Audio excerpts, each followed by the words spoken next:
So here's a quick improvement video. I just wanted to share with you some ideas.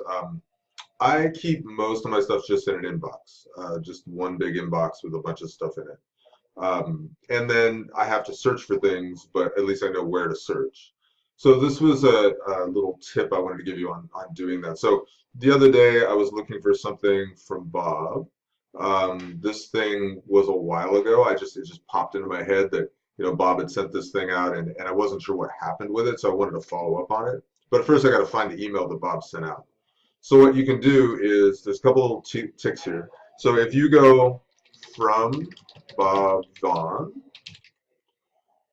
it'll automatically filter your mailbox, so all you see is the Bob Vaughn ones. So a lot of times I would do the from and I would go down to Bob and then start scrolling down. But this just filters your whole inbox, so everything that's in here is just the stuff from Bob. So that's one way to sort of like take your whole inbox and turn it into just one thing, which is really nice. And then the best part is you can then add this. Add this little thing like this about column covers, and suddenly the exact email I'm looking for pops right up. So I wanted an email that was from Bob about column covers, and suddenly now I've got this particular email right at my disposal, even though it happened back on November of 17.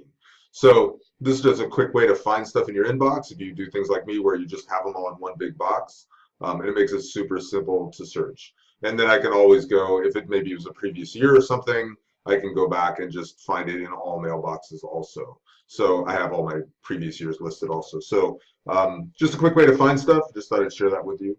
Thank you very much.